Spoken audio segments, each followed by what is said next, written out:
ଜୟ ଜଗନ୍ନାଥ। ଆଜିଠୁ ଆରମ୍ଭ କରିବା ଓଡ଼ିଆ ଗ୍ରାମାର। ଯୋଉ କ୍ଲାସଟା ମୁଁ ଆପଣଙ୍କୁ ଫାଷ୍ଟ ଏଠି ବୁଝେଇଦେବି। ଗ୍ରାମାରଟା ମୁଁ ଆପଣଙ୍କୁ ବୁଝେଇଦେବି ଫାଷ୍ଟ। ଆପଣ ତାପରେ ଯେକୌଣସି ବହି ଫଲୋ କରିବେ। ଯୋଉ ଦୁଇ ତିନିଟା ବହି ମାର୍କେଟରେ ଅଛି, ଆପଣ ହାଇସ୍କୁଲର ଫଲୋ କରନ୍ତୁ ବା ମାର୍କେଟରେ ଯୋଉ ଦୁଇ ତିନିଟା ବହି ମିଳୁଛି ଆପଣ ତାକୁ ମଧ୍ୟ ଫଲୋ କରିବେ। ବାସ୍ ଯଦି ଆପଣ ସେ ବହି ପଢିଛନ୍ତି ଭଲ କଥା, ଥରେ ଖାଲି ଦେଖିଦିଅନ୍ତୁ, ରିଭିଜନ ହେଇଯିବ। ଯଦି ବହି ପଢି ନାହାନ୍ତି କି ବୁଝି ପାରୁନାହାନ୍ତି, ଆପଣ ଏଇଟା ଥରେ କ୍ଲାସଟା ଦେଖି ଦିଅନ୍ତୁ। ଦେଖି ସାରିଲା ପରେ ଆପଣ ତାପରେ ବହିଟାକୁ ଦେଖିଦେବେ, ଥରେ ଜିନିଷଟା ବୁଝି ହେଇଯିବ। ଆଉ ଏଇ ଯୋଉଗୁଡା ମୁଁ ଲେଖିଛି, କାହିଁକିନା ଓଡିଆଟା ମତେ ଟିକେ ଲେଖିବାକୁ ପ୍ରୋବ୍ଲେମ ହଉଛି କଣ, ଖାଲି ଟିକେ ମୁଁ ବାସ୍ ଖାଲି 5 ମିନିଟ୍ ଖାଲି ମୁଁ ଗୋଟେ କଥା ଖାଲି କହିବି, ବେଶୀ ଅନେସେସରି ଟାଇମ ନେବିନି।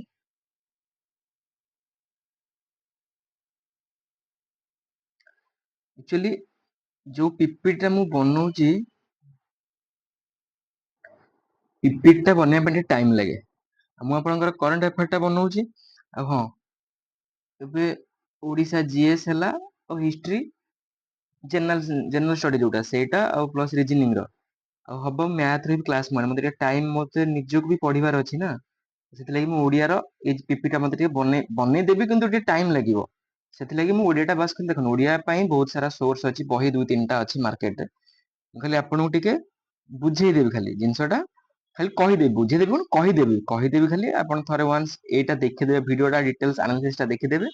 ତାପରେ ଆପଣ ଯେକୌଣସି ବହିଟାକୁ ଫଲୋ କରିବେ। ଫଲୋ କଲେ ବୁଝନ୍ତୁ। ଯଦି କିଛି ଡାଉଟ ରହିଲା, ଆପଣ ଟେଲିଗ୍ରାମ ଗ୍ରୁପରେ ଜଏନ୍ ହେଇଯାନ୍ତୁ। ଟେଲିଗ୍ରାମ ଗ୍ରୁପରେ ଆପଣ ଆଗେ ଜଏନ୍ ହେଇଯାଆନ୍ତୁ, ତାପରେ ମୁଁ ସେଇଠି କ୍ଲାସର ଅପଡେଟ ଡିଟେଲ୍ସ ପିଡିଏଫ ସବୁ ସେଇଠି ହିଁ ମୁଁ ଦେବି। ତାପରେ ମତେ ଆପଣ କମେଣ୍ଟ ବକ୍ସରେ ଜଣେଇବେ ଯୋଉ ଜିନିଷଟା ବୁଝି ହେଲାନି। ଦେଖନ୍ତୁ, ଧରନ୍ତୁ ଭିଡିଓଟା 15 ମିନିଟର ଭିଡିଓଟା ଅଛି, ଆପଣ ଧର ଭିଡିଓର 6 ମିନିଟ୍ 30 ସେକେଣ୍ଡ ପାଖରେ ବୁଝିପାରିଲେନି, ମତେ ଡାଇରେକ୍ଟ କମେଣ୍ଟ ବକ୍ସରେ ତଳେ ସେଠି ଲେଖିଦେବେ, କମେଣ୍ଟଟା ଦେଇଦେବେ ଯେ ଏଇ ପଏଣ୍ଟ, ଏଇ ଟାଇମିଂ ଭିତରେ ମୁଁ ବୁଝିପାରିଲିନି। ତାର ନେକ୍ସଟ କ୍ଲାସ ହଉ, ନହେଲେ ମୁଁ କେମିତି କଣ ଆରେଞ୍ଜ କରିକି ମୁଁ ଆପଣଙ୍କୁ ସେ ଜିନିଷଟା ବୁଝେଇଦେବି। ବାସ୍ ଖାଲି ଆପଣ ଖାଲି ଶୁଣନ୍ତୁ। ଓଡିଆ ଗ୍ରାମାରଟା ବହୁତ ସହଜ। ଯିଏ ଅଛନ୍ତି ସିବିଏସ୍ଇ ପିଲା, ଆଇସିଏସ୍ଇ ପିଲା, ସେମାନଙ୍କ ପାଇଁ ଟିକେ ପ୍ରୋବ୍ଲେମ ହବ, ନହେଲେ ଓଡିଆ ପିଲାଙ୍କ ପାଇଁ ବହୁତ ସହଜ। ଆଉ ଯାହା ଯୋଉ ବି ଓଡିଆ ମିଡିୟମ ପିଲାଙ୍କର ବି କ୍ଲିୟର ନାହିଁ, ଦେଖନ୍ତୁ କ୍ଲାସଟା ଆରାମସେ କ୍ଲିୟର ହେଇଯିବ। କିଛି ନାହିଁ, ବହୁତ ଇଜି ଜିନିଷ, ବହୁତ ଧୀରେ ଧୀରେ କରି ପଢିବା, ବହୁତ ଆରାମସେ ପଢିବା, ବୁଝି ବୁଝିକି ପଢିବା। ହେଲା, ଷ୍ଟାର୍ଟ କରିବା। ଆଚ୍ଛା, ପ୍ରଥମେ ଆମେ ହଁ ପ୍ରଥମେ ଆଜି ଆମେ କ୍ଲାସ କରିବା ବାକ୍ୟ କଣ, ପଦ କଣ, ପଦର ଶ୍ରେଣୀ ବିଭାଗ କଣ। ଆଚ୍ଛା, ଗୋଟେ ବାକ୍ୟ ଆମେ କରିବାକୁ ହେଲେ କିଛିଟା ଶବ୍ଦ ଦରକାର କି ନାହିଁ। ଧରନ୍ତୁ ମୁଁ କହିବି ଗୋପାଳ ଗୋଟେ ଭଲ ପିଲା। ଗୋପାଳ ଗୋଟେ ଭଲସେ ଶୁଣନ୍ତୁ, ଗୋପାଳ ଗୋଟେ ଭଲ ପିଲା। ଆଚ୍ଛା, ଗୋପାଳ ଗୋଟେ କଣ ଶବ୍ଦ, ଗୋଟେ ଶବ୍ଦ, ଭଲ ଗୋଟେ ଶବ୍ଦ, ପିଲା ଗୋଟେ ଶବ୍ଦ। ଆଚ୍ଛା, ଏଇ ଯୋଉ ଶବ୍ଦଟା ତିଆରି ହେଇଛି, ବୁଝନ୍ତୁ ଭଲସେ, ଶବ୍ଦଟା କାହାକୁ ନେଇ ତିଆରି ହେଇଛି? ଅକ୍ଷର ବା ବର୍ଣ୍ଣକୁ ନେଇ ତିଆରି ହେଇଛି କି ନାହିଁ? ତ ଆମେ ଯଦି ଭଲସେ ବୁଝିବା, ତ ପ୍ରଥମେ କଣ ଆସିବ? ପ୍ରଥମେ ଆସିବ ବର୍ଣ୍ଣ ବା ଅକ୍ଷର। ତାପରେ ସେ ବର୍ଣ୍ଣ ବା ଅକ୍ଷରରୁ କଣ ସୃଷ୍ଟି ହବ? ସୃଷ୍ଟି ହବ କୋଉଟା? ଶବ୍ଦ। ଆଉ କିଛିଟା ଶବ୍ଦ ମାନେ ଯୋଉଟା କି ମନର ଭାବକୁ ଟିକେ ପ୍ରକାଶ କରୁଥିବ। କିଛିଟା ଶବ୍ଦ ମିଶି ମନର ଭାବକୁ ସମ୍ପୂର୍ଣ୍ଣ ରୂପେ ପ୍ରକାଶ କଲେ ତାକୁ କଣ କୁହାଯିବ? ବାକ୍ୟ। ଆରେ ଯାହାକୁ ଇଂଲିଶରେ କହନ୍ତି ସେଣ୍ଟେନ୍ସ। ଯେମିତି ଫ୍ରେଜ, କ୍ଲଜ, ସେଇ ଟାଇପର ଜିନିଷ। ଆଉ ଏକ୍ସଟ୍ରା କିଛି ନାହିଁ, ଯାହା ଆପଣ ଇଂଲିଶରେ ପଢୁଛନ୍ତି ସେଣ୍ଟେନ୍ସ, ଇଏ ସେଇ ଜିନିଷ। ଆଚ୍ଛା, ପ୍ରଥମେ ଆମେ କଣ ଦେଖିଲେ? କିଛି ଗୋଟେ ଅକ୍ଷରକୁ ନେଇକି ଶବ୍ଦ, ଶବ୍ଦକୁ ନେଇକି ପଦ, ପଦକୁ ନେଇକି ବାକ୍ୟ। ହେଲା, ବୁଝି ହେଲା? ମାନେ ବାକ୍ୟର ଯୋଉ ପ୍ରତ୍ୟେକ ପାର୍ଟଟା ଅଛି, ଯୋଉ ମୁଁ ଆପଣଙ୍କୁ ଏଠି କହିଲି ଗୋପାଳ ଗୋଟେ ଭଲ ପିଲା। ବୁଝିହେଲା? ମୁଁ ଯୋଉ କହିଲି ଆପଣଙ୍କୁ ଯେ ଗୋପାଳ ଗୋଟେ ଭଲ ପିଲା, ଏଥିରେ କଣ ଅକ୍ଷର ଅଛି, ଅକ୍ଷରରୁ ଶବ୍ଦ, ଶବ୍ଦରୁ ପଦ। ଆଚ୍ଛା, ଯୋଉ ପଦ କଣ କହିଲେ କି? ଆପଣ ସିନା ବୁଝିଗଲେ, ହଁ ଅକ୍ଷରରୁ ଶବ୍ଦ ହେଲା, ଶବ୍ଦରୁ କିଛି ଗୋଟେ ଶବ୍ଦ ମିଶିକି ଆମର କଣ ଗଠନ ହେଇଗଲା? ଗୋଟେ ସେଣ୍ଟେନ୍ସ ବା ଗୋଟେ ବାକ୍ୟ ଗଠନ ହେଇଗଲା। କିନ୍ତୁ ବାକ୍ୟ ପାଇଁ ଏଟା ଗୋପାଳ ଗୋଟେ ପଦ, ଗୋଟେ ପଦ, ଭଲ ଗୋଟେ ପଦ, ଇଏ ଗୋଟେ ପଦ। ଆମର ପଦଟା 5 ଭାଗରେ ବିଭକ୍ତ। ଏଇ ଭିତରେ ଆପଣଙ୍କର ବିଶେଷ୍ୟ ବି ଅଛି, ବିଶେଷଣ ବି ଅଛି। ସେଇ ସବୁ ଜିନିଷ ଯୋଉ ଟୋଟାଲି ଆମର ଅଛି, ପଦ ଯୋଉ ଅଛି 5 ପ୍ରକାର, ସେ ପଦ ଭିତରେ ଆମର କଣ କଣ ଆସୁଛି? ଯୋଉ 5 ପ୍ରକାର ପଦ ଅଛି ତା ଭିତରେ ଆମର କଣ କଣ ଆସୁଛି? ଇଂଲିଶ ରେ କଣ ଆସେ? ସେଣ୍ଟେନ୍ସ, ନାଉନ୍ ଆସେ, ଭର୍ବ ଆସେ। ଲେଖି ଦଉଛି ମୁଁ, ଯେମିତି ଆମର ଇଂଲିଶ ରେ ଦେଖନ୍ତୁ, ଆପଣ ଭାବିବେନି ଯେ ଇଂଲିଶ ଓଡିଆଟା ସେମ୍। କିଛିଟା ସାମଞ୍ଜସ୍ୟ ଅଛି ଯୋଉ ଜିନିଷଟାକୁ ମୁଁ ଏଠି ଆନାଲିସିସ୍ କରୁଛି। ଯଦି ଆପଣଙ୍କୁ କିଛି ବି ବୁଝି ହେଲାନି କି କୋଉ ଜାଗାରେ ବୁଝିପାରିନି, ମତେ କମେଣ୍ଟ ବକ୍ସରେ ନିହାତି ଜଣେଇବେ। ଯେମିତି ଆମର ଇଂଲିଶରେ ଗୋଟେ ସେଣ୍ଟେନ୍ସ ଥାଏ, ଏଟା କେବଳ ନୋଟ୍ କରନ୍ତୁ, ଏଟା କେବଳ ଶୁଣନ୍ତୁ ଖାଲି, ଏ ଜିନିଷଟା ଟିକେ ଶୁଣନ୍ତୁ ଖାଲି, ଫଣ୍ଡା କ୍ଲିୟର ହବା ପାଇଁ। ଯୋଉମାନେ ସିବିଏସ୍ଇ ପିଲା କି ଆଇସିଏସଇ ପିଲା ଅଛନ୍ତି ସେମାନଙ୍କ ପାଇଁ, ଓଡିଆ ପିଲା ବି ଶୁଣନ୍ତୁ। ଯେମିତି ଆମର ଇଂଲିଶରେ ସେଣ୍ଟେନ୍ସ ଥାଏ, ସେଣ୍ଟେନ୍ସ ଆମର କଣ କଣ ଥାଏ? ନାଉନ୍ ଥାଏ, ପ୍ରୋନାଉନ୍ ଥାଏ, ଆଡଜେକ୍ଟିଭ ଥାଏ, ଆଡଭର୍ବ ଥାଏ, ଭର୍ବ ଥାଏ, ଏଇ ସବୁ ଯୋଉ ଜିନିଷ ଗୁଡା ସବୁ ଥାଏ, ଯୋଉଟା ପାର୍ଟ ଅଫ ସ୍ପିଚ ଯୋଉ କହନ୍ତି। ସେମିତି ଓଡିଆରେ ଆମର କଣ ଥାଏ? ଗୋଟେ ସେଣ୍ଟେନ୍ସରେ କଣ କଣ ଥାଏ? ଆପଣଙ୍କର ନାଉନ୍ ଗଲା, ପ୍ରୋନାଉନ୍, ଆଡଭର୍ବ, ଆଡଜେକ୍ଟିଭ, ପ୍ରିପୋଜିସନ, ଏସବୁ ଜିନିଷ ଥାଏ କି ନାଇଁ ଗୋଟେ ସେଣ୍ଟେନ୍ସ ଇଂଲିଶରେ? ଏକ୍ଜାକ୍ଟଲି ସେଇ ଟାଇପର ଓଡିଆର ଯୋଉ ଓଡିଆର ବାକ୍ୟରେ ମଧ୍ୟ କଣ କଣ ଥାଏ? ଏଇଠି ଦେଖନ୍ତୁ ଭଲସେ, ବିଶେଷ୍ୟ ଥାଏ, ସର୍ବନାମ ବି ଥାଏ, ବିଶେଷଣ ବି ଥାଏ, କ୍ରିୟା ଥାଏ, ଅବ୍ୟୟ ଥାଏ। ଆଚ୍ଛା, ଏଇଠି ଆପଣ ଗୋଟେ ଜିନିଷ ରିଲେଟ କରନ୍ତୁ। ଏଇପଟଟା ହଉଛି ଓଡିଆ, ଏଇପଟଟା ହଉଛି ଇଂଲିଶ। ଆର ମାନେଟା କଣ? ଯୋଉଟା ଓଡିଆର ବାକ୍ୟରେ ଥାଏ। ଆଚ୍ଛା, ଷ୍ଟାର୍ଟ କରିବା। ବାହାରେ ଗୋଟେ ସାଉଣ୍ଡ ହେଲା ତ ମୁଁ ଟିକେ ପଜ କରିଦେଇଥିଲି। ହଁ, ଦେଖନ୍ତୁ, କିଛି ନାହିଁ, ଇଂଲିଶ ଓଡିଆ ପୁରା ଇଜି। ଆପଣ ତ ଇଂଲିଶ କାହିଁକି ନା, ଦେଖନ୍ତୁ, ଆପଣ ଓଡିଆ ଆପଣଙ୍କୁ କଷ୍ଟ ଲାଗୁଛି ଏଇଥିପାଇଁ ଯେ ଆପଣ ଯୋଉ ଗ୍ରାମାର ପଢୁଛନ୍ତି, ଇଂଲିଶ ଗ୍ରାମାରଟା ପଢୁଛନ୍ତି। କିଛି ନାହିଁ, ଯେତିକି ସିମିଲାରିଟି ଅଛି ଇଂଲିଶ ଗ୍ରାମାର ଓଡିଆ ଗ୍ରାମାର ଭିତରେ, ଆମେ ଏଟାକୁ କମ୍ବାଇନ କରି ପଢିବା। କନସେପ୍ଟ ଆପଣଙ୍କର ଆରାମସେ କ୍ଲିୟର ହେଇଯିବ। ଥରେ କେବଳ କନସେପ୍ଟ କ୍ଲିୟର କରନ୍ତୁ, ତାପରେ ଆପଣ ଯେକୌଣସି ବହି ଫଲୋ କରନ୍ତୁ, ଯେକୌଣସି ପ୍ରାକ୍ଟିସ ସେଟ ଯୋଉ ଏମସିକ୍ୟୁ, ଆମେ ବି ଏମସିକ୍ୟୁ କ୍ୱେଶ୍ଚିନ୍ ଆଣିବା, ଯୋଉ ଚ୍ୟାନେଲରେ ଯାହା ବି ଦେଖନ୍ତୁ, ଆରାମସେ କ୍ଲିୟର ହବ। ଦେଖନ୍ତୁ, ବିଶେଷ୍ୟ, ଯୋଉଟା ଆମର ଇଂଲିଶରେ କଣ କୁହନ୍ତି? ନାଉନ୍, ସର୍ବନାମ, ଇଂଲିଶରେ କଣ କୁହନ୍ତି ସେଟାକୁ? ପ୍ରୋନାଉନ୍, ବିଶେଷଣ, ଆଡଜେକ୍ଟିଭ, କ୍ରିୟା, ଭର୍ବ, ଅବ୍ୟୟ ଆମର କୋଉଟା? ଅବ୍ୟୟଟା ହଉଛି ପ୍ରିପୋଜିସନ। ବୁଝିହେଲା ଭଲସେ? ଆମେ ଏବେ ଯୋଉ ଓଡିଆ ଗ୍ରାମାରଟା ପଢିବା, ସେଠି ଆମେ କଣ କଣ ପଢିବା? ଯଦି ଆମେ ଦେଖିବା ଆମେ ଓଡିଆ ଗ୍ରାମାରରେ କଣ କଣ ପଢିବା, ଆମେ ବର୍ତ୍ତମାନ ପାଇଁ ଓଡିଆ ଗ୍ରାମାର ଯୋଉ ପଦ ରହିଛି, ଯୋଉ ସେଣ୍ଟେନ୍ସ ରହିଛି, ସେଣ୍ଟେନ୍ସରେ ଓଡିଆ ଗ୍ରାମାରର ସେଣ୍ଟେନ୍ସରେ କଣ କଣ ରହେ? ଦେଖନ୍ତୁ, ଏଇଟା ମୁଁ ଇଂଲିଶରେ ଲେଖୁଛି ନାଉନ୍ ଘରିକା, ଆପଣଙ୍କୁ କେବଳ ବୁଝିବାକୁ ସହଜ ହବ ବୋଲି। ଆପଣ ଭାବିବେନି ଯେ ଅଲଗା କିଛି, କେବଳ ମୁଁ ଲେଖୁଛି ଆପଣଙ୍କୁ ବୁଝିବା ପାଇଁ ସହଜ ହବ ବୋଲି। ଆମେ ଏବେ ପଢିବା କଣ କଣ? ନାଉନ୍ ରହିଲା, ଯୋଉ ପଦ ଯୋଉ କହନ୍ତି, ପଦ ଯୋଉ 5 ପ୍ରକାର ଅଛି ଆମର ଓଡିଆରେ, ପଦ ଯୋଉ ଅଛି 5 ପ୍ରକାର, 5 ପ୍ରକାର ଭିତରେ ଆପଣଙ୍କର କଣ କଣ ରହିବ? ଓଡିଆ ସେଣ୍ଟେନ୍ସରେ 5 ପ୍ରକାର ଯୋଉ ପଦର ମିଳିତ ସହଯୋଗରେ ଗୋଟେ ବାକ୍ୟ ତିଆରି ହେଇଥାଏ। ଓଡିଆ ଯୋଉ ବାକ୍ୟ, ଓଡିଆ ଯୋଉ ବାକ୍ୟଟା ବା ସେଣ୍ଟେନ୍ସ, ଓଡିଆର ସେଣ୍ଟେନ୍ସ ବା ବାକ୍ୟ 5ଟା ପଦର ସାହାଯ୍ୟରେ ତିଆରି ହେଇଥାଏ। ଯଦି ସେ ପଦକୁ ଆମେ ଇଂଲିଶରେ ଲେଖିବା, ତାହେଲେ ସେଗୁଡା କଣ କଣ? ନା noun, pronoun, adjective, verb, preposition. Noun ମାନେ କଣଟା ରହିବ? ନା ବିଶେଷ୍ୟ ରହିବ, ସର୍ବନାମ ରହିବ, ବିଶେଷଣ ରହିବ, କ୍ରିୟା ରହିବ, ପ୍ରିପୋଜିସନ ମାନେ କଣ? ଅବ୍ୟୟ ପଦ ରହିବ। ଏଇ 5ଟି ଜିନିଷକୁ ନେଇକି ଆମର କଣ ଗଠନ? ଗୋଟେ ଓଡିଆର ବାକ୍ୟ ଗଠନ କରାଯାଏ। ବା ଯେକୌଣସି ବାକ୍ୟ ଆପଣ ଦେଖନ୍ତୁ, ନେଗେଟିଭ ବାକ୍ୟ ହଉ କି ପଜିଟିଭ ବାକ୍ୟ ହଉ, ସେ ବାକ୍ୟରେ ଏଇ 5ଟି ଜିନିଷ ହିଁ ଥାଏ। ଗୋଟେ ଓଡିଆ ବାକ୍ୟରେ ଏଇ 5ଟି ଜିନିଷ ରହେ। କିନ୍ତୁ ଇଂଲିଶରେ ଆପଣଙ୍କର ନାଉନ୍ ଅଛି, ପ୍ରୋନାଉନ୍ ଅଛି, ଭର୍ବ ଅଛି, ଆଡଜେକ୍ଟିଭ ଅଛି, ଆଡଭର୍ବ ଅଛି, ଆର୍ଟିକିଲ ଅଛି, ବହୁତ ସାରା ଅଛି। କିନ୍ତୁ ଓଡିଆରେ ଏଇ ମାତ୍ର 5ଟି। କଣ କଣ ସେ 5ଟି? ବହିରେ ସବୁ ଅଛି, କିଛି ନୋଟ ବନେଇବା ଆବଶ୍ୟକ ନାହିଁ, ଖାଲି ଶୁଣନ୍ତୁ, ଖାଲି ଭିଡିଓଟା ଦେଖନ୍ତୁ। ନୋଟ ବନେଇବାର କୌଣସି ଆବଶ୍ୟକ ନାହିଁ। ନୋଟ ବନେଇ କାହିଁ ବେକାର ଭିଡିଓ ପଜ କରି ନୋଟ ବନେଇବେ, ଆପଣଙ୍କ ଟାଇମଟା ଯିବ। କିଛି ନାହିଁ, ଭିଡିଓ ମାତ୍ର 20 ରୁ 25 ମିନିଟ୍ ଭିତରେ କ୍ଲାସଟା ଆମେ ସାରିବା। ସେଇ ଭିତରେ ମୁଁ ସବୁ ଜିନିଷ, ସବୁ ମେନ୍ ମେନ୍ ଜିନିଷ ମୁଁ ଆପଣଙ୍କୁ କହିବି। ବାସ୍ ଖାଲି ଆପଣ ବୁଝନ୍ତୁ, ଭିଡିଓଟା ଖାଲି ଥରେ ଶୁଣନ୍ତୁ, ନୋଟ ବନାନ୍ତୁନି, ବହିରୁ ପଢିବେ। କାହିଁକିନା ଓଡିଆ ପାଇଁ 2, 3, 4ଟା ଏମିତି ବହୁତ ସାରା ବହି ଅଛି। ଆପଣଙ୍କର ଅଛି 2, 3ଟା ବହି ଅଛି, ସେ ବହିରୁ ଆପଣ ଆରାମସେ ପଢିପାରିବେ, କିଛି ଅସୁବିଧା ନାହିଁ। ସରିଲା, ବୁଝିହେଲା ଯେ ଓଡିଆ ଯୋଉ ବାକ୍ୟ ଓଡିଆରେ ତିଆରି ହେଇଛି, ସେ ବାକ୍ୟରେ କଣ କଣ ଥାଏ। ଭଲସେ ଭାବୁଛି ଭଲସେ ସମସ୍ତେ ବୁଝିପାରିଥିବେ ଜିନିଷଟା, କୋଉ କୋଉ ଜିନିଷଟା ଥାଏ। ଆଚ୍ଛା, ଆମର ଯୋଉ ଶବ୍ଦ ଥାଏ, ଧରନ୍ତୁ ଟିକେ, ଯୋଉ ଆମର ଶବ୍ଦ ଥାଏ, ଧରନ୍ତୁ ମୁଁ ଆପଣଙ୍କୁ ଗୋଟେ ସେଣ୍ଟେନ୍ସ ଲେଖୁଛି ଯେ ପିଲାମାନେ ପିଲାମାନେ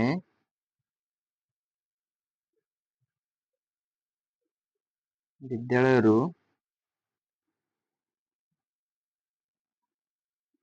ଘରକୁ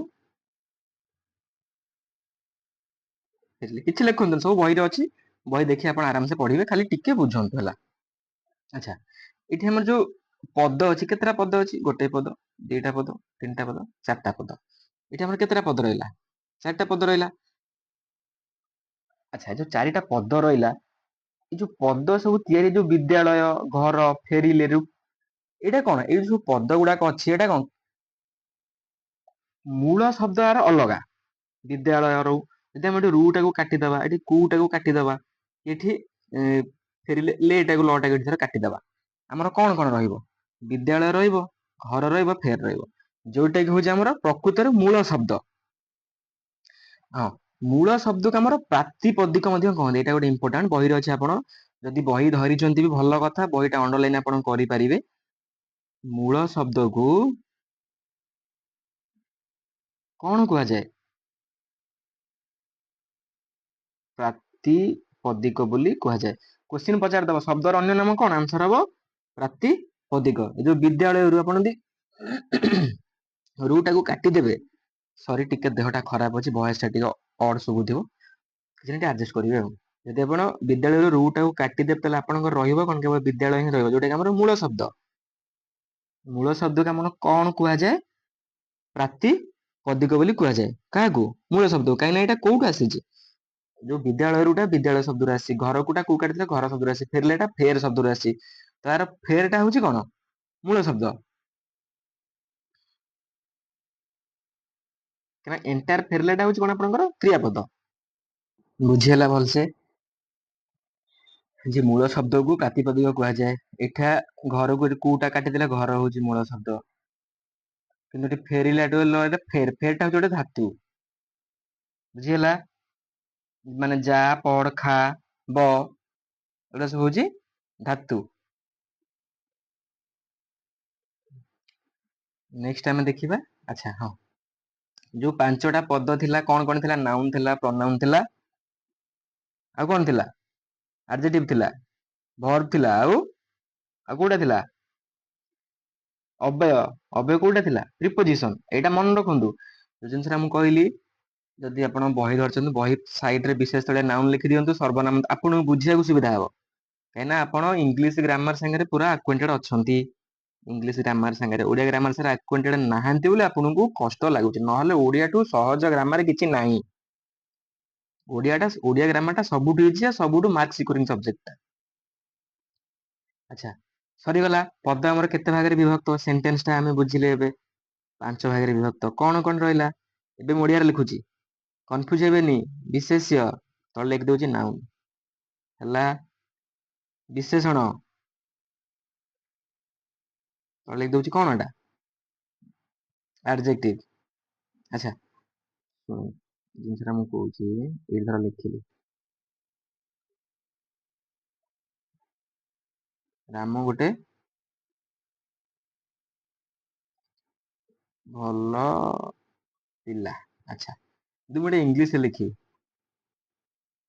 ରାମ ଇଜ ଏ ବୟ। ଆଚ୍ଛା, ଏ ନାଉନଟା କିଏ? ଛାଡ଼ନ୍ତୁ, ଏଇ ଏକ୍ଜାମ୍ପଲଟା ପୁରା କମନ ଅଛି, ଆଉ ଗୋଟେ ଏକ୍ଜାମ୍ପଲ ନବା। ନହେଲେ କହିବେ ସେଇ ରାମ ଗୋଟେ ଭଲ ପିଲା, ଛୋଟ ବେଳୁ ମୁଁ ପଢି ଆସୁଛି। ଏକ୍ସାମ୍ପଲ ନବା ନା ଆମେ ବିଶେଷ ଷ୍ଟାର୍ଟ କରିବା, ସେଇ ଭିତରୁ ବୁଝି ବୁଝିକି ଯିବା ଧୀରେ। ଖାଲି ଗୋଟେ ଜିନିଷ କହିଦଉଛି ଯୋଉଟା ଆପଣ ଜାଣିପାରନ୍ତି ଓଡିଆରେ। ଯଦି ଆପଣ ଗୋଟେ ଜିନିଷ କହିବେ ଏଗାଲ, ଏଇଟା କଣ? ନାଉନ୍। ଆମର ନାଉନ୍ କୁ ଯିଏ ମଡିଫାଏ କରେ ତାକୁ କଣ କହନ୍ତି? ଆଡଜେକ୍ଟିଭ କହନ୍ତି ନା ନାଇଁ? ମାନେ କଣ? ବିଶେଷକୁ ଯିଏ ମଡିଫାଏ କରେ। ଦେଖ ମୁଁ କହିଦେବି ଏ ବିୟୁଟିଫୁଲ, ଏଇ ଖାଲି ଗୋଟେ ଜିନିଷ ଲଗେଇଦେବି ଏ ବିୟୁଟିଫୁଲ। ତ ଏଇ ଜିନିଷଟା କଣ ହେଇଗଲା? ଆଡଜେକ୍ଟିଭ ହେଇଗଲା କି ନାହିଁ? ଏଇଟା ଆପଣଙ୍କର କଣ? ନାଉନ୍ ରହିଲା। ଏଇଟା ଆଡଜେକ୍ଟିଭ ମାନେ କଣ? ବିଶେଷଣ ହେଇଗଲା। ଏଇଟା ଆପଣଙ୍କ ବିଶେଷ୍ୟ ରହିଲା। ତ ସେଇଭଳିଆ ଯଦି ଏଇଠି ମୁଁ କହିବି ସୁନ୍ଦର ବାଳିକା, ତ ସେଇ ଜିନିଷ ଖାଲି ଏଟାକୁ ରିଲେଟ କରନ୍ତୁ, ଗୋଟେ ଲେଖନ୍ତୁନି, ଖାଲି ମୁଁ ଆପଣଙ୍କ ଅଣ୍ଡରଷ୍ଟାଣ୍ଡିଂ ପାଇଁ କହିଲି। ଯେମିତି ଆପଣଙ୍କର ଏଠି ଆଡଜେକ୍ଟିଭ ପାଇଁ ବିୟୁଟିଫୁଲ ଲାଗିଲା, ଏଟା ଆପଣଙ୍କର ଆଡଜେକ୍ଟିଭ ହେଇଗଲା, ଏଟା ନାଉନ୍ ରହିଲା। ତ ସେଇଭଳିଆ ଏଠି ବରଂ ଆପଣଙ୍କର ଅଛି ବାଳିକା ଅଛି ଯେ, ହଁ ଆପଣ ଜାଣିଲେ ଇଏ ଗୋଟେ ନାଉନ୍, ଇଏ ଗୋଟେ ବ୍ୟକ୍ତିତ୍ୱ। ସୁନ୍ଦର ଲାଗିଲା ମାନେ ଇଏ କାହାକୁ? ବାଳିକାଟିକୁ ଏଇଟା ବିଶ୍ଳେଷଣ କରୁଛି କି ନାଇଁ? ତ ଏଇଟାକୁ ବିଶ୍ଲେଷିତ କରୁଛି। ଯିଏ ବିଶ୍ଲେଷିତ କରେ ତାକୁ ବିଶେଷଣ କହନ୍ତି। ପଢିବା ଆମେ ନେକ୍ସଟ କ୍ଲାସରେ ବିଶେଷଣ ଟା ପଢିବା। ଆଜି ଖାଲି ବିଶେଷଣ ଟା ଖାଲି ଜଷ୍ଟ ମୁଁ ଆପଣଙ୍କୁ ଟିକେ ଖାଲି ହିଣ୍ଟ ଖାଲି ଦେଇଦଉଛି। ଯୋଉଟା ଇଂଲିଶ ଟା ଯାହା, ଓଡିଆ ଏକ୍ଜାକ୍ଟ ସେଇଆ। କିଛି କିଛି ଟପିକ୍ ଅଛି ପୁରା ଡିଫରେଣ୍ଟ, ଇଂଲିଶ ଗ୍ରାମର, ଓଡିଆ ଗ୍ରାମର। ଆଉ ଏଇ ଯୋଉ ଟପିକ୍ ଆମେ ପଢିବା, ଗୋଟେ ସେଣ୍ଟେନ୍ସ କହିଲେ କିଛି ଅସୁବିଧା ନାହିଁ ଆପଣଙ୍କର, ଆରାମ ସେ ବୁଝି ହବ। ସେଣ୍ଟେନ୍ସ 5 ଭାଗରେ, ଯେମିତି ଆମର ଗୋଟେ ଇଂଲିଶ ସେଣ୍ଟେନ୍ସ ରେ ବହୁତ ସାରା ଜିନିଷ ଥାଏ, ଏଠି ସେମିତି ମାତ୍ର 5ଟା ଜିନିଷ ଥାଏ। ବିଶେଷ୍ୟ ନାଉନ୍ ଥାଏ, ସର୍ବନାମ ମାନେ ପ୍ରନାଉନ୍ ଥାଏ, ବିଶେଷଣ ମାନେ ଆଡଜେକ୍ଟିଭ ଥାଏ, କ୍ରିୟା ମାନେ ଭର୍ବ ଥାଏ, ଅବୟ ମାନେ ପ୍ରିପୋଜିସନ ଥାଏ। ଦେଖନ୍ତୁ ଆପଣଙ୍କୁ ଏଇ ଯୋଉ ଜିନିଷଟା ମୁଁ କହିଥିଲି, ଆପଣଙ୍କୁ ପୁରା ଇଜି ହେଇଯିବ। ଆପଣ ଡାଇରେକ୍ଟ ରିଲେଟ କରିପାରିବେ। କାହିଁକିନା ଅବୟ ଜାଣିଛନ୍ତି ଆପଣ ଇଂଲିଶରେ, ଏଇ ୱାର୍ଡ ଗୁଡା ଆମର ପ୍ରିପୋଜିସନରେ ଆସୁଛି, ଏଇ ୱାର୍ଡ ଆମର ଭର୍ବରେ ଆସୁଛି, ଏଇ ୱାର୍ଡ ଗୁଡା ଆମର ଆଡଜେକ୍ଟିଭ ରେ ଆସୁଛି, ଏଇ ୱାର୍ଡ ଆମର ପ୍ରନାଉନ୍ ରେ ଆସୁଛି, ଏଇ ୱାର୍ଡ ଆମର କୋଉଥିରେ ଆସୁଛି? ନାଉନ୍ ରେ ଆସୁଛି। ସେଇ ଜିନିଷ ଯଦି ଆପଣ ଓଡିଆରେ ଦେଖିବେ, ବାରି ଦେବେ ଯେ ହଁ ଏଇଟା ବିଶେଷଣ, ଏଇଟା ବିଶେଷ୍ୟ, ଏଇଟା ସର୍ବନାମ। ହେଲା, ବୁଝି ହେଲା ଜିନିଷ ଟା କଣ? ଆଡଜେକ୍ଟିଭ ଟା କୋଉଟାକୁ କହନ୍ତି? ସରି, ଆଉ ଆପଣଙ୍କର ଓଡିଆ ସେଇଟାକୁ ବିଶେଷଣ ବୋଲି କହନ୍ତି। ହୋ ବୁଝି ହଉଥିବ, ସମସ୍ତେ ବୁଝିପାରୁଥିବେ। ବୁଝି ନ ପାରିଲେ ମତେ କମେଣ୍ଟ ବକ୍ସରେ ନିହାତି ଜଣେଇବେ। ଆଚ୍ଛା, ଫାଷ୍ଟ ଆମେ କଣ ଷ୍ଟାର୍ଟ କରିବା? ଫାଷ୍ଟ ଆମେ ଷ୍ଟାର୍ଟ କରିବା ବିଶେଷ୍ୟ।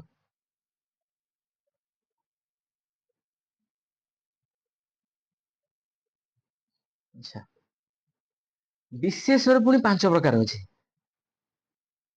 ଆପଣ ଇଂଲିଶରେ କିନ୍ତୁ ନାଉନ୍ କହିଲେ ସେମିତି ନାଉନ୍ ର କିଛି ଯେମିତି ଅଛି ସେମିତି ଆପଣଙ୍କର ଓଡିଆରେ ବି ନାଉନ୍ କେତେ ଅଛି? 5 ପ୍ରକାରରେ ଅଛି। କେତେ ଭାଗରେ ଅଛି?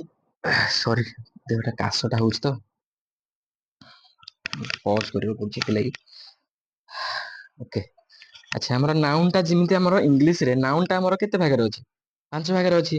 କଣ କଣ ଅଛି? ବିଶେଷ୍ୟ ଲେଖିଥିଲି। ଆଚ୍ଛା ଟିକେ ରୁହନ୍ତୁ, ଏଇଠି ଲେଖିଦଉଛି। ବିଶେଷ୍ୟ ଏଇପଟେ ଲେଖିଦଉଛି। କଣ ଆମର? ନାଉନ୍। ଓକେ। ହୁଁ। ଆମର ବିଶେଷ୍ୟ 5 ଭାଗରେ ଅଛି। ପ୍ରଥମ ହଉଛି କଣ? ମୁଁ ଖାଲି ଲେଖି ତାପରେ ତାର ବୁଝେଇବି ଆପଣଙ୍କୁ। ଲେଖିଦେଇ ସାରେ ତାପରେ ଆପଣଙ୍କୁ ବୁଝେଇଦେବି ଡିଟେଲସରେ, ହେଲା। ବ୍ୟକ୍ତିବାଚକ ବା ସଂଜ୍ଞା, ସଂଜ୍ଞାବାଚକ। 2ରେ ଆସିବ,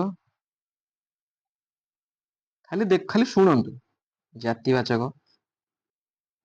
ବୁଝିଗଲା ପରେ ଆପଣଙ୍କ ବହି ପଢିବାକୁ ପଡିବନି କିଛି ନାହିଁ, ଡାଇରେକ୍ଟ ଆପଣ ଏମସିକ୍ୟୁ ଲଗେଇବେ। 3 ହଉଛି ବସ୍ତୁବାଚକ।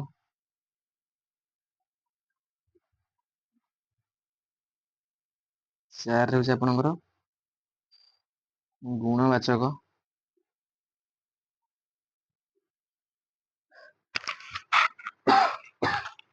ସରି, 5 ରେ ହଉଛି ଆପଣଙ୍କର କ୍ରିୟାବାଚକ। ଦେଖନ୍ତୁ, ମୁଁ ଖାଲି ଆପଣଙ୍କୁ କହିଲି ଯେ ନାଉନ୍ ଟା ଚିହ୍ନିବା ପାଇଁ, ବିଶେଷ୍ୟର ତାର ଜିନିଷଟା ଚିହ୍ନିବା ପାଇଁ ମୁଁ ଆପଣଙ୍କୁ କହିଲି। ଆପଣ ସବୁ ଜିନିଷକୁ ଭାବିବେନି ଯେ ସିମିଲାର ଜିନିଷ ଥିବ ବୋଲି, ନାଇଁ, ସେମିତି ଭାବିଲେ ହଇରାଣ ହେଇଯିବେ। ସବୁ ଜିନିଷ ସିମିଲାର ଜିନିଷ ନଥାଏ, କିଛିଟା ଜିନିଷ ଥାଏ। ଯେମିତି ଆପଣଙ୍କର ଇଂଲିଶ ରେ କଣ ରହିଲା? ନାଉନ୍ ରେ କମନ ନାଉନ୍ ଗୋଟେ ଆସେ, ପ୍ରପର ନାଉନ୍ ଆସେ। ତାପରେ ଆପଣଙ୍କ କଣ ଆସିବ, କଲେକ୍ଟିଭ ନାଉନ୍ ଆସେ।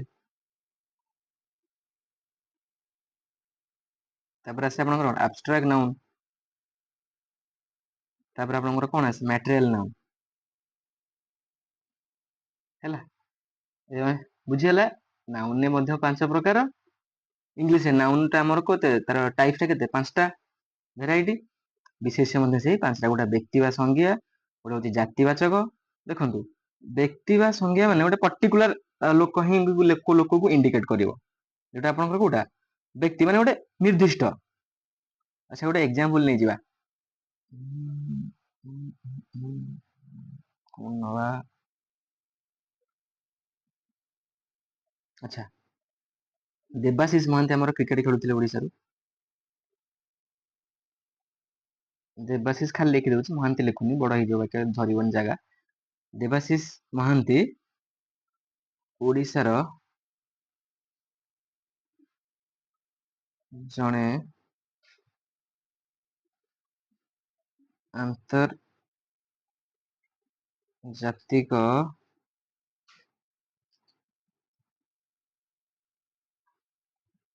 କ୍ରିକେଟ ଖେଳାଳି। ବୁଝିଗଲା, କ୍ରିକେଟ ଖେଳାଳି। ଆଚ୍ଛା, ଆମେ ଯଦି ଜିନିଷ ଟା ଦେଖିବା, ପର୍ଟିକୁଲାର ଜିନିଷଟା ଆମେ ଦେଖିବା, ଏଠି ଆମର କଣ କଣ ପାଇଁ ଦେବାଶିଷ ମହାନ୍ତି ପ୍ରଥମେ ଆସିବେ? ଦେବାଶିଷ ମହାନ୍ତି ଏଇ ଜଣେ କଣ ପର୍ଟିକୁଲାର ଲୋକ। ଦେବାଶିଷ ମହାନ୍ତି ଗୋଟେ ପର୍ଟିକୁଲାର ଲୋକର ନାମ। ଓଡିଶା ମଧ୍ୟ ଭାରତର ଗୋଟେ ରାଜ୍ୟର ନାମ। ବୁଝିଗଲା, ଓଡିଶା ଭାରତର ଗୋଟେ ପର୍ଟିକୁଲାର ରାଜ୍ୟର ନାମ। ଦେହଟା ଟିକେ ଖରାପ ହେଇଯାଇଛି, ହଉ କ୍ଲାସ କରିବା। ଦେବାଶିଷ ପର୍ଟିକୁଲାର ଗୋଟେ ଲୋକଙ୍କ ନାମ। ତ ଇଏ କଣ হবে, ଏଠି ବ୍ୟକ୍ତି ବା ସଂଜ୍ଞାବାଚକ ବିଶେଷ୍ୟ। ଆଚ୍ଛା, ଏଇ ଦେବାଶିଷ ରହିବ। ଯଦି ମୁଁ ଏଇଠି କହିବି ଆପଣଙ୍କୁ, ଦେବାଶିଷ ମହାନ୍ତିଙ୍କୁ, ଛାଡନ୍ତୁ ଆଉ ଗୋଟେ ଏକ୍ସାମ୍ପଲ, ଯଦି ମୁଁ କହିବି ଏଇଟା ସଚିନ ତେନ୍ଦୁଲକର ଜଣେ ସଚିନ ତେନ୍ଦୁଲକର ଭାରତର ଧରନ୍ତୁ ଶ୍ରେଷ୍ଠ କ୍ରିକେଟର। ଧରନ୍ତୁ ମୁଁ ଆପଣଙ୍କୁ କହିଲି ସଚିନ ତେନ୍ଦୁଲକର ଭାରତର ଶ୍ରେଷ୍ଠ କ୍ରିକେଟର। ଏଠି ସଚିନ ହଉଛନ୍ତି କଣ, ବ୍ୟକ୍ତି ବା ସଂଜ୍ଞାବାଚକ ବିଶେଷ୍ୟ। ବ୍ୟକ୍ତି ଯାହା ସଂଜ୍ଞାବାଚକ ଦିଟାଙ୍କ ସେମ୍। ବ୍ୟକ୍ତିବାଚକ ବିଶେଷ୍ୟ ବା ସଂଜ୍ଞାବାଚକ ବିଶେଷ୍ୟ, ଏଇଟା ଗୋଟେ ହିଁ ଜିନିଷ, ଅଲଗା କିଛି ନାହିଁ। ଏଇ ଜାଗାରେ ଆପଣଙ୍କର ସଚିନ କଣ ହେଇଯିବେ, ବ୍ୟକ୍ତିବାଚକ। ଯଦି ମୁଁ ଏଟାକୁ ଗୋଟେ ତୁଳନାତ୍ମକ କ୍ଷେତ୍ରକୁ ଆଣିବି, ଧରନ୍ତୁ ମୁଁ ଏଇଠି କହିବି ଆପଣଙ୍କୁ, ଦେବାଶିଷ ମହାନ୍ତି ମହାନ୍ତିଙ୍କୁ ଓଡିଶାର ସଚିନ ବୋଲି କୁହାଯାଏ। ସପୋଜ ମାନେ ଏକ୍ସାମ୍ପଲ ଖାଲି ନିଅନ୍ତୁ ବୁଝିବା ପାଇଁ, ଆଉ ଆର କିଛି ଅଲଗା ଅର୍ଥ ବାହାର କରନ୍ତୁନି। ଦେବାଶିଷ ମହାନ୍ତିଙ୍କୁ ଓଡିଶାର ସଚିନ ବୋଲି କୁହାଯାଏ।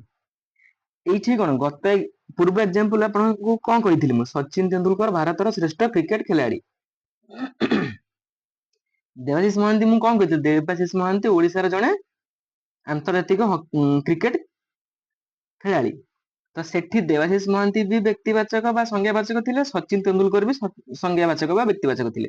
କିନ୍ତୁ ଏଠି ସଚିନ ତେନ୍ଦୁଲକର ଆଉ ସଂଜ୍ଞାବାଚକ ହେଇକି ରହିଲେନି, କାହିଁକି ନା ମୁଁ ଏଠି ଦେବାଶିଷ ମହାନ୍ତିଙ୍କୁ ସଚିନ ତେନ୍ଦୁଲକରଙ୍କ ସାଙ୍ଗରେ ତୁଳନା କଲି।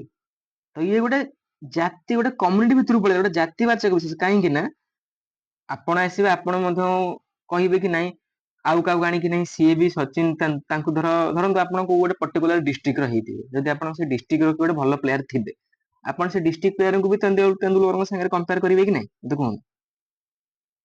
ତ ସେଥିପାଇଁ ଏଇଟା ହଉଛି ଜାତିବାଚକ ବିଶେଷ। ବୁଝିହେଲା ଭଲସେ ନା ବୁଝି ହେଲାନି? ଯୋଉ ଭିଡିଓର ଯୋଉ ପଏଣ୍ଟରେ ଆପଣ ବୁଝି ପାରୁନାହାନ୍ତି, ସେଇ ଏକ୍ସାକ୍ଟ ପଏଣ୍ଟ ଟା ମତେ କମେଣ୍ଟ ବକ୍ସରେ କହିଦେବେ। ମୁଁ ତାପରେ ନେକ୍ସଟ କ୍ଲାସରେ ଯୋଉ କ୍ଲାସ ଆଣିବି ଓଡିଆର, ଯୋଉ ଜାଗାରେ ଆପଣ ବୁଝିଲେନି ସେ ଜାଗାରେ ମୁଁ ବୁଝେଇବି, ତାପରେ ନେକ୍ସଟ କ୍ଲାସଟା ଆରମ୍ଭ କରିବି। ଯେତିକିଟା ଆମର ଓଡିଆର ଗ୍ରାମାର ଟପିକ ଅଛି, ସବୁ ଟପିକ ଗୋଟେ ଗୋଟେ କ୍ଲାସ ସବୁ ଯାକ ଟପିକ ସାରିଦବା, ତାପରେ MCQ ଫର୍ମାଟରେ କ୍ୱେଶ୍ଚିନ ଆଣିବା। ଖାଲି ଏଟା RI ପାଇଁ ନୁହେଁ, ଏଏସ ବି ଅଛି, ଆପଣଙ୍କର CGL ମେନ୍ ରେ ବି ପଡୁଛି। एसआई तो बहुत इंपोर्टेंट, एसआई पुलिस एसआई तो बहुत इंपोर्टेंट बुझीगला। सचिन तेंदुलकर एई जगह सचिन तेंदुलकर हमर कोन हे जिवे गोटे जाति भितर को पळि आसीबे बुझी पारले आपनकर व्यक्तिवाचक आ जातिवाचक विषय रे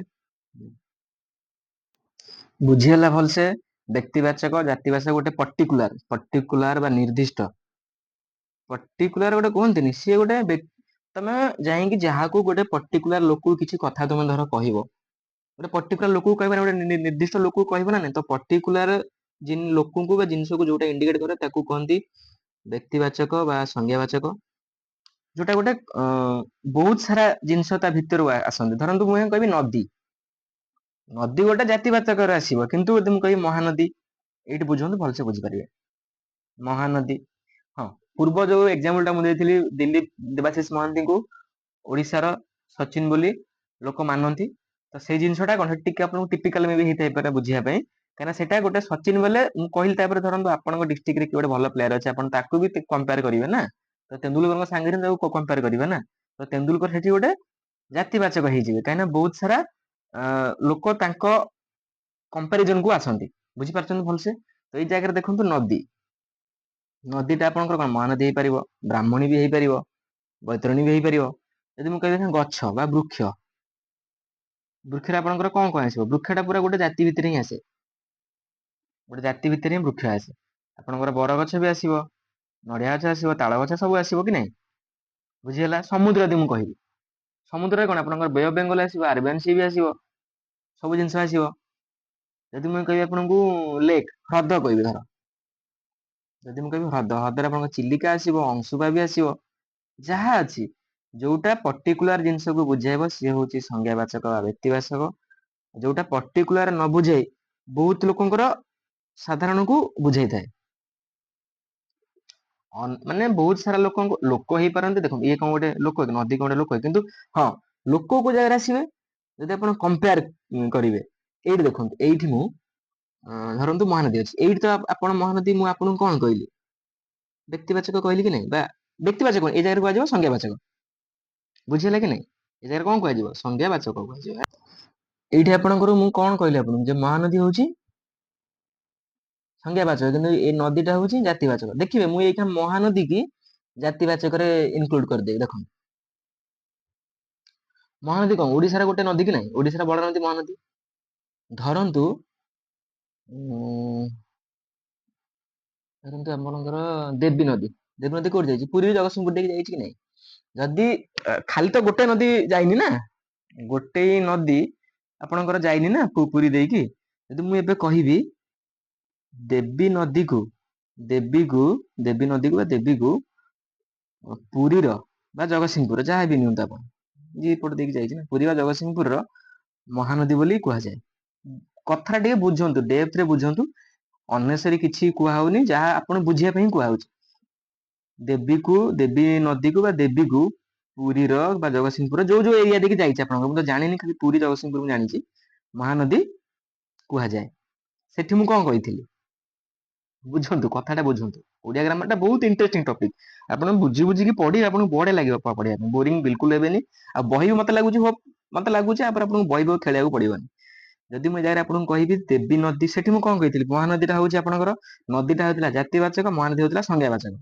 हैना एटा पर्टिकुलर गोटे जगह को बुझुतला किंतु एई जगह रे मु देवी को कंपेयर कली का संगे महानदी संगे तुलना कर देली कहना मु कहली कि देवी को पुरी रो महानदी बोली कुआ जाय पुरी बा जगतसिंहपुर जिल्ला रो महानदी बोली कुआ जाय लोक देवी नदी को पुरी बा जगतसिंहपुर रो महानदी बोली कहंती एई जगह रे महानदी आपनकर कोन हि जिवो जातिवाचक हि जिवो एठे आपनकर एटा को कुआ जीवन जे संज्ञावाचक बोली बुझियला व्यक्तिवाचक जातिवाचक विषय रे बाबूजी जो पूरा क्लियर हो जाइथिबे काहा को व्यक्तिवाचक कुआ जाय काहा को जातिवाचक कुआ जाय तथापि मु जदि आपण देखन मु लाइव क्लास तो करि परनी एथि पई जे ता पई रिक्रुटमेंट दरकार केतरा गोटे सब्सक्राइबर तार क्राइटेरिया थाए छाडम सेटा परे हम पाठ पढा डिस्कशन करिवानी नहले मु लाइव क्लास करिथांते आपण से डायरेक्ट मते कमेंट बॉक्स रे भी पचारि थांते एठी बुझंतु ए जगह पूरा मु भाबुची बोते भलसे आपण बुझी पारले जे महानदी जगह रे कोन हे गला आपनकर जातिवाचक देवी हे गला देवी तो व्यक्तिवाचक पुणी जे आपण गोटे धरंतु जो गाँ मान देखिए पाट जाई थाए जो पाट कहते जदि से गोटे नॉर्मल गोटे पाट ना को आनी कि आपण कहबे जे अमक पाट को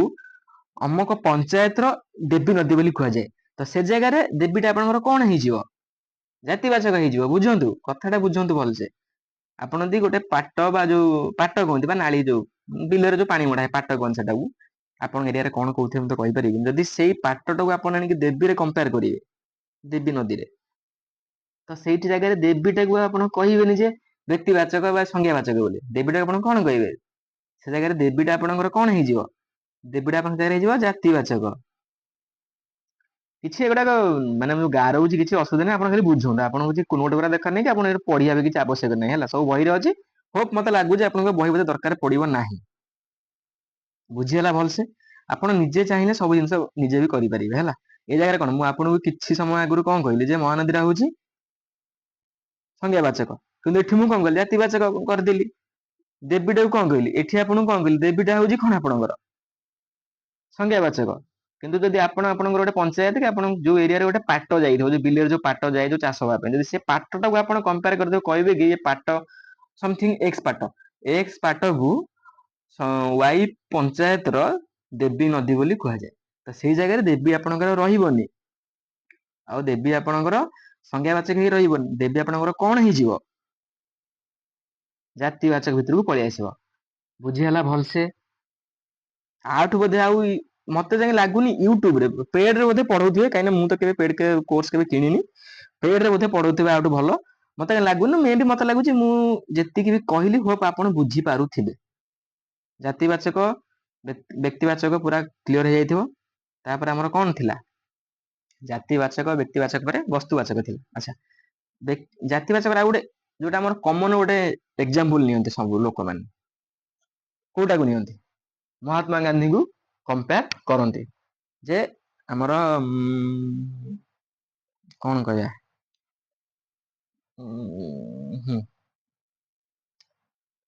ବୁଝିଲେ? ଖାଲି ଗୋଟେ ଜିନିଷ କହିଦଉଛି, ନେଲସନ ମାଣ୍ଡେଲା ସେମ ଜିନିଷ ମୁଁ ବୁଝେଇଲି ଆପଣଙ୍କୁ। ନେଲସନ ମାଣ୍ଡେଲାଙ୍କୁ ଆଫ୍ରିକାର ଗାନ୍ଧୀ ବୋଲି କୁହାଯାଏ।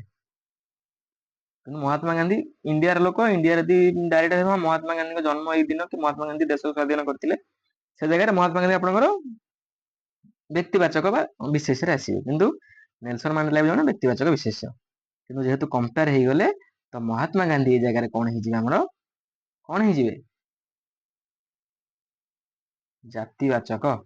ବୁଝିହେଲା? ଜାତିବାଚକ ବ୍ୟକ୍ତିବାଚକ ବିଷୟରେ ପୁରା ଭଲସେ ବୁଝିହେଲା।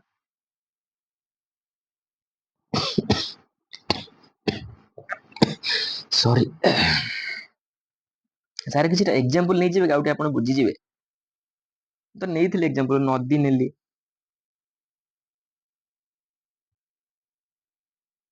ନେଇଯାଉଛି ଟିକେ ଏକ୍ସାମ୍ପଲ, ଜାତି, ବ୍ୟକ୍ତି ବା ସଂଜ୍ଞା। ଧରନ୍ତୁ ନଦୀ ନେବି, ବ୍ରାହ୍ମଣୀ ଆସିବ। ଆପଣଙ୍କୁ କହିଲି ବ୍ରାହ୍ମଣୀ ପୁଣି ଆପଣ କେମିତି ଜାତି କରିଦେବେ?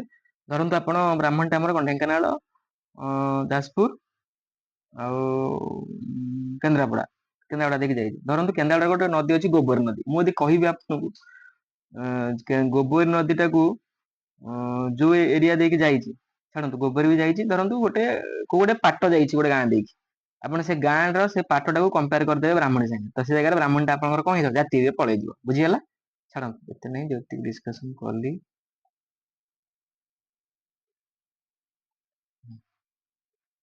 ନଦୀ ପାଇଁ ବ୍ରାହ୍ମଣୀ ଆସିବ, ଆପଣଙ୍କର କଣ ବୈତରଣୀ ବି ଆସିବ, ସୁବର୍ଣ୍ଣରେଖା ଆସିବ। ଏ ସବୁ ବ୍ୟକ୍ତି ବା ସଂଜ୍ଞାବାଚକରେ ଆସିବେ। ଧର ମୁଁ କହିବି ବହି, ବହିରେ ଆପଣଙ୍କର ଗଣିତ ଆସିବ, ତାପରେ କଣ ଇଂରାଜୀ ବି ଆସିବ, ସଂସ୍କୃତ ବି ଆସିବ, ବିଜ୍ଞାନ ବି ଆସିବ। ଏଗୁଡା ସବୁ କଣ ବ୍ୟକ୍ତି ବା ଜାତିବାଚକ ଭିତରେ ଆସିବେ। ଧରନ୍ତୁ ଗାଈ, ଗାଈ କଥା ତ ମୁଁ କହିଥିଲି ବୋଧେ। ହଁ, ଗାଈର ଭେରାଇଟି ବି ଅଛନ୍ତି ନା, କାମଧେନୁ ଅଛି, ଆହୁରି ଆଉ କଣ ଥିବେ ଆପଣ ସେଇଟା। ଗାଈଟା ଗୋଟେ ଇଏ ଭିତରେ ଆସିବ, ଜାତି ଭିତରେ ଆସିବ, କିନ୍ତୁ ନିର୍ଦ୍ଦିଷ୍ଟ ବା ପର୍ଟିକୁଲାର କାମଧେନୁ ଆସିବ। ଯେମିତି କଣ୍ଟ୍ରିରେ, କଣ୍ଟ୍ରିରେ ଆପଣଙ୍କର କଣ ଦେଶରେ ଇଣ୍ଡିଆ ଆସିବ, ପାକିସ୍ତାନ ଆସିବ, ଆଫଗାନିସ୍ତାନ ଆସିବ, ସବୁ ଜିନିଷ ହିଁ ଆସିବ। ତ ବୁଝିଗଲା ଜାତି କୋଉଟା, ବ୍ୟକ୍ତି ବା ସଂଜ୍ଞା କୋଉଟା। ତାପରେ ଆମେ ଦେଖିବା ବସ୍ତୁବାଚକ।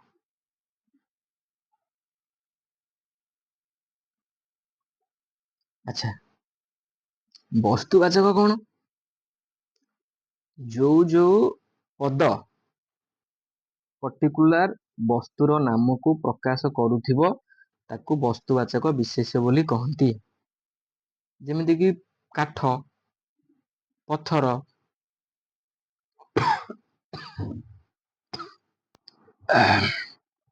କାଠ, ପଥର, ଆପଣଙ୍କର ସୁନା ଆସିବ, ବ୍ରୋଞ୍ଜ ଆସିବ, କଂସା ଆସିବ, ଲୁହା ଆସିବ।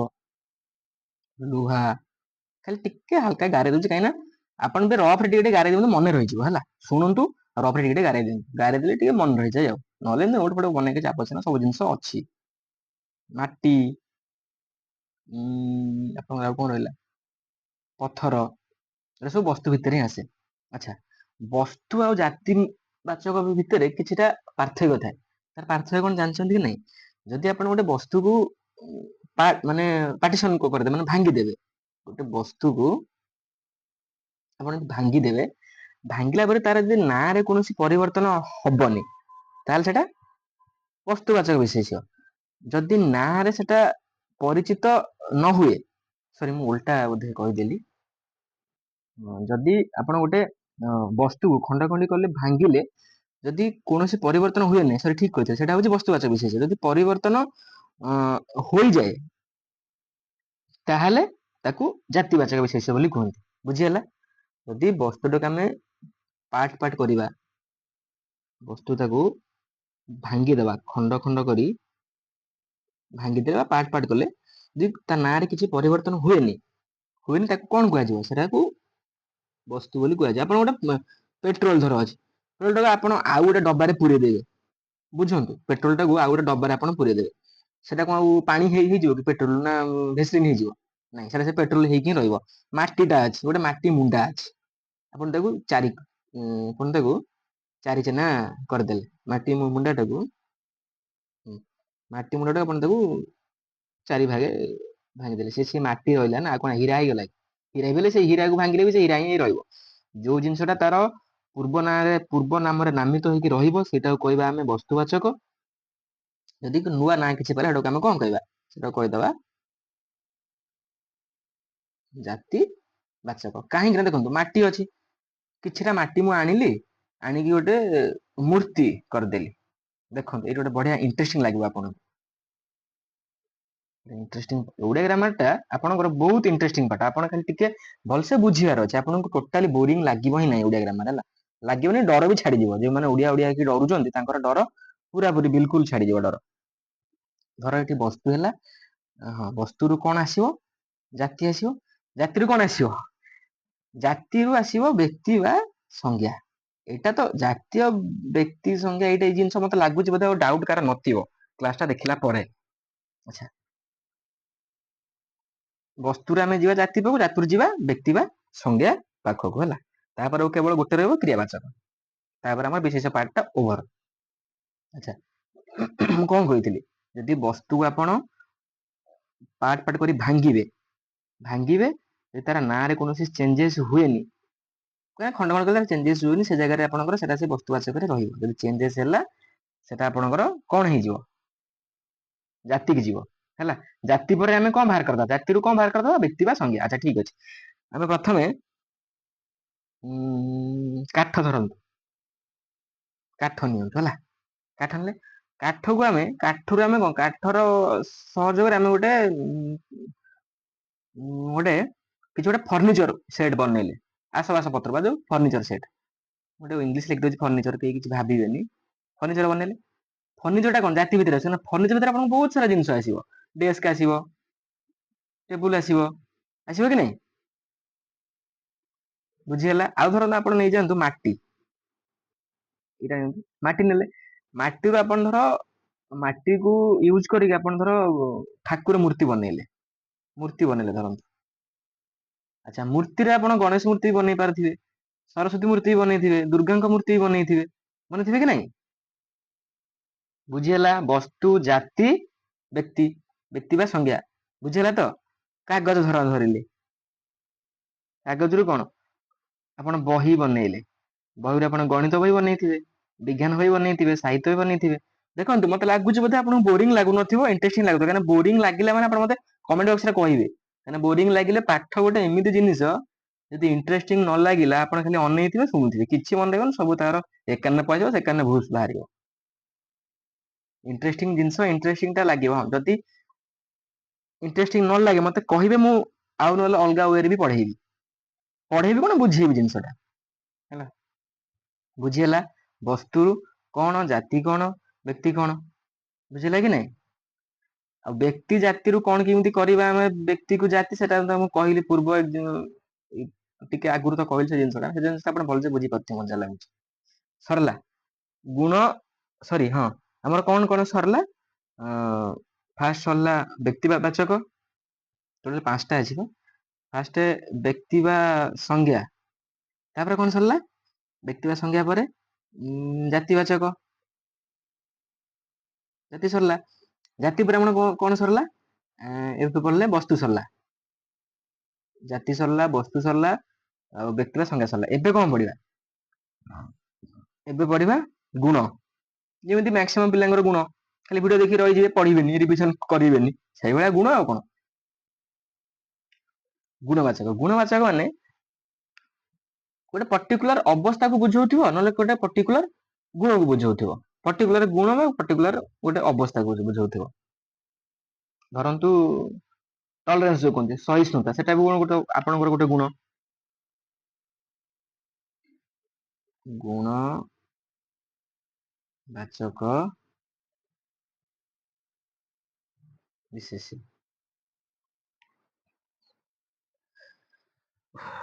ଧରନ୍ତୁ ମୁଁ କହିବି ଆପଣଙ୍କର ସହିଷ୍ଣୁତା ବା ଟଲରେନ୍ସ ଯୋଉ କହନ୍ତି ଇଂଲିଶ, ଏଇଟା ଆପଣଙ୍କର ଗୁଣ କି ନାଇଁ? ସାଧୁତା, ନମ୍ରତା, ଅବସ୍ଥା ବି ହେଇପାରେ। ଧରନ୍ତୁ ଧର ବାଲ୍ୟ ଅବସ୍ଥା, ଏଟା ଗୋଟେ ଗୁଣରେ ଆସିବ। ଖାଲି ଗୁଣ ନୁହେଁ ଯେ ଆପଣଙ୍କର ଖାଲି ପର୍ଟିକୁଲାର ଯୋଉ ଗୁଣ ଥିବ, ଅବସ୍ଥା, ଗୁଣ ବା ଅବସ୍ଥା ବୁଝଉଥିବା ବିଶେଷ୍ୟ ପଦକୁ କଣ କଣ? ଗୁଣ ବା ଅବସ୍ଥା ବୁଝଉଥିବା ବିଶେଷ୍ୟ ପଦକୁ କଣ କୁହନ୍ତି? ଆମର ଗୁଣବାଚକ ବିଶେଷ୍ୟ ବୋଲି କୁହନ୍ତି। ସହିଷ୍ଣୁତା ହେଲା, ଆପଣଙ୍କର ବାଲ୍ୟ ଅବସ୍ଥା ହେଲା, ଧରନ୍ତୁ ବାଲ୍ୟ ଅବସ୍ଥା ପରେ ଧରନ୍ତୁ ଆପଣଙ୍କର କଣ ରହୁଛି? ବୃଦ୍ଧା ଅବସ୍ଥା ହେଲା। ବହିରେ ଅଛି, ସେଟା ଟିକେ ପଢିଦେବେ ହେଲା, ମୁଁ ଖାଲି ଟିକେ ଆପଣଙ୍କୁ ଏଟା ବୁଝିବା ପାଇଁ ଖାଲି ଜିନିଷଟା କହୁଛି। ସାଧୁତା, ନମ୍ରତା, ସରଳତା, ସୁଶୀଳତା, ଧୀରତା, ଏଗୁଡା ସବୁ ଆପଣଙ୍କ ଯେକୌଣସି ଦେଖନ୍ତୁ ବାକ୍ୟରେ ଲେଖା ହେଇଥିବ, ରମେଶ ବହୁତ ସରଳ ହେଲା, ଏଟା ହଉଛି କଣ? ଗୁଣବାଚକ ବିଶେଷ୍ୟ। ବୁଝିଲେ କି ନାଇଁ? ଆପଣ ସେଣ୍ଟେନ୍ସ ଟା ଖାଲି ଟିକେ ବୁଝନ୍ତୁ, ସେଣ୍ଟେନ୍ସ ଟା ଯେତେବେଳେ ଆସିବ ଆପଣ ଆରାମସେ ବୁଝିପାରିବେ ହେଲା। ଗୁଣବାଚକ ସରିଲା, ଜାତିବାଚକ ସରିଲା, ବ୍ୟକ୍ତିବାଚକ ସରିଲା, ଆଉ କଣ ଗଲା ଆପଣଙ୍କର? ବସ୍ତୁବାଚକ ବି ସରିଲା। ତାପରେ ଗୁଣବାଚକ ବି ସରିଲା, ତାହେଲେ 4ଟା ଆପଣଙ୍କର ସରିଲା। ଆଉ ଏବେ ଲାଷ୍ଟ କଣ ରହିବ? କ୍ରିୟାବାଚକ ବିଶେଷ୍ୟ। ଆଚ୍ଛା, କ୍ରିୟାବାଚକ ବିଶେଷ୍ୟ କଣ ଜାଣିଛନ୍ତି କି ନାଇଁ? ଯୋଉ ପଦଟା ହେଲା, ଏଇଟା ବଢିଆ ବା, ପୁରା ଆପଣ ଖାଲି ଟିକେ ବୁଝିଯିବେ, ଆପଣଙ୍କୁ ଟିକେ ଖାଲି ଇଣ୍ଟରେଷ୍ଟ ସହକାରେ ପାଠଟାକୁ ପଢନ୍ତୁ, ସେ ଜିନିଷ ଟା ଆପଣ ତାପରେ ବୋରିଂ ହେବେନି, ଆପଣ ଆଉ ବହି ଖେଳିବାକୁ ପଡିବନି, ଖାଲି ଥରେ ବୁଝିଲେ ଟିକେ ଖାଲି, ହଁ କ୍ଲାସ ସରିଲା ପରେ କେହି ନୋଟ୍ସ ବନେଇବା ଆବଶ୍ୟକ ନାହିଁ, ଖାଲି ବୁଝନ୍ତୁ। କ୍ଲାସ ସରିବ ମାନେ ଆପଣଙ୍କ ପାଖରେ ଯେକୌଣସି ବହି ଅଛି, ଯେକୌଣସି ବହିର ବିଶେଷ୍ୟ ଚାପ୍ଟର ବାହାର କରିବେ, ଆରାମସେ ଖାଲି ଟିକେ ଥରେ ପଢିଦେବେ, ଗୋଟେ ଥର ରିଡିଙ୍ଗ ମାରିଦେବେ। ଆଉ ତାପରେ ରିଭିଜନ ପାଇଁ ଆପଣଙ୍କୁ ତ ମୁଁ କହିଥିଲି ନା, ୱିକଲି 2 ଥର ରିଭିଜନ 2 ଦିନ କରିବା, ତା ପାଇଁ ପର୍ଟିକୁଲାର ଭିଡିଓ ଆଣିବା ହେଲା। ପରେ ଆଣିବା। କ୍ରିୟାବାଚକ ବିଶେଷ୍ୟ ଆଗେ ବୁଝ। କ୍ରିୟାବାଚକ ବିଶେଷ୍ୟ କଣ? ଯୋଉ ପଦଟା ଗୋଟେ କ୍ରିୟା ପଦରୁ ବାହାରିଥିବ। ବୁଝିପାରିଲେ କି ନାଇଁ? ଧରନ୍ତୁ ମୁଁ ଏଇଖିଣା ଆପଣଙ୍କୁ କହିବି,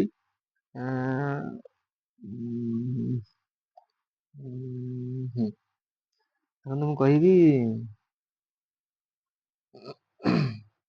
କଣଟା? ହଁ, ମୁଁ କହିବି ଦେଖିଛି।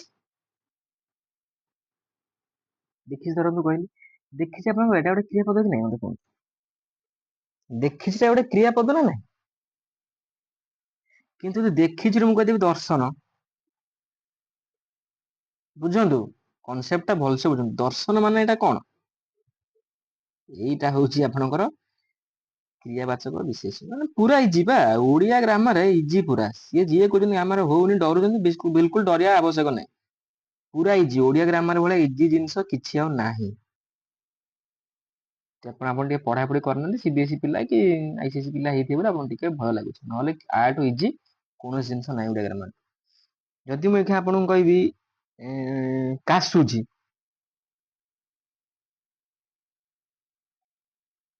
ଏଟା ଆପଣଙ୍କର କ୍ରିୟାପଦ, କିନ୍ତୁ କାଶିବା, କାଶିବା ସେ କାଶ ଶବ୍ଦରୁ ତ ଆସିଛି ନା, କାଶରୁ ହିଁ ତ ଆସିଛି ନା ଆର, ବୁଝିପାରିଲେ?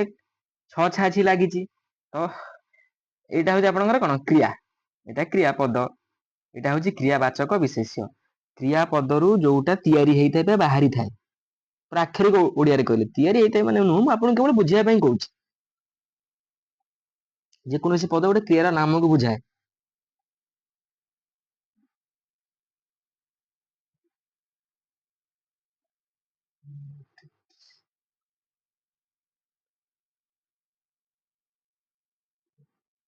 ଓହୋ, ବ୍ୟାଟେରୀଟା କମ ହେଲାଣି ତ, ସାରିଦବା କ୍ଲାସ ଲାଷ୍ଟ ତ, ସରି। ବୁଝଉଥିଲି ଏବେ ମୁଁ କଣ କହିଥିଲି, କାଶୁଛି, କାଶୁଛିରୁ କାଶିବା, ଦେଖୁଛିରୁ ଦର୍ଶନ। କାଶୁଚିଟା କଣ ଆପଣଙ୍କର କ୍ରିୟାପଦ, ଦେଖୁଚିଟା ଆପଣଙ୍କର କଣ କ୍ରିୟାପଦ, କିନ୍ତୁ କାଶୁଚିରୁ କାଶିବା ବାହାରିଲା, ଦେଖୁଚିରୁ ବେଶୀ ଦର୍ଶନ କରିବା ବାହାରିଲା। ସେମିତି ବସିଛନ୍ତି ବା ବସିଚିରୁ ବସିବା, ତ ଏମିତି ଜିନିଷ ଅଛି। ତ ସେଇ ଜିନିଷଟା ଆପଣ ଦେଖନ୍ତୁ, ଛଅ ଛାଚି ଲାଗିଛି ତା ଦେହରୁ ଯୋଉ ପଦଟା ବାହାରେ ସେଇଟାକୁ କହନ୍ତି ଆପଣଙ୍କର କ୍ରିୟାବାଚକ ବିଶେଷ୍ୟ ବୋଲି କହନ୍ତି। ବୁଝିହେଲା କ୍ରିୟାବାଚକ ବିଶେଷ୍ୟ କଣ ଆଉ କ୍ରିୟାପଦ କଣ, ଭଲସେ ବୁଝିପାରିଲେ କି ନାଇଁ? ଧରନ୍ତୁ ଆପଣ କହିବେ ମୁଁ ପୁରୀ ବେଳାଭୂମିରେ ସମୁଦ୍ର ଦେଖିଛି, ଦେଖିଛି ମାନେ ଏଟା ଦେଖିଛି ଟା ଗୋଟେ କ୍ରିୟାପଦ, ଯେ ଆପଣ ସେଇଠି କହିବେ ପୁରୀ ବେଳାଭୂମିରେ ସମୁଦ୍ର ଦର୍ଶନ ଅତ୍ୟନ୍ତ ଚିତ୍ତାକର୍ଷକ, ତ ଦର୍ଶନ ଏଠି ଆସିଲା, ଦର୍ଶନଟା ଏଠି ହଉଛି ଆପଣଙ୍କର କ୍ରିୟାବାଚକ ବିଶେଷ୍ୟ। ବୁଝିହେଲା ଭଲସେ, ଏଠି ଗୋଟେ ଏକ୍ସାମ୍ପଲ ଟା ମୁଁ ଲେଖି ଦଉଛି।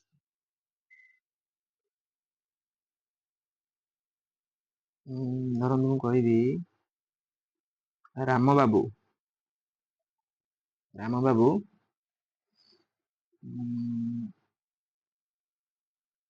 ପାର୍କ, ନାଇଁ ରାମ ବାବୁ କଣ ପାର୍କରେ ବସିବେ, ଧରନ୍ତୁ ମୁଁ କହିବି ରେହାନ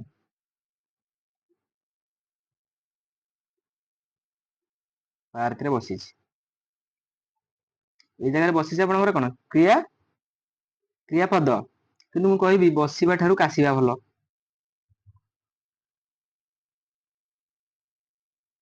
ବସିବା ଠାରୁ କାଶିବା ଭଲ, ତ ସେଇ ଜାଗାରେ କଣ ହେଇଯିବ, ବସିବାଟା ବି ହେଇଯିବ କ୍ରିୟାବାଚକ ବିଶେଷ୍ୟ। ବୁଝିହେଲା, ବିଶେଷ୍ୟ ପଦ ଓଭର ହେଲା, ବିଶେଷ୍ୟ ସରିଲା, ଆଉ ବିଶେଷ୍ୟ ସେମିତି କିଛି ନାହିଁ।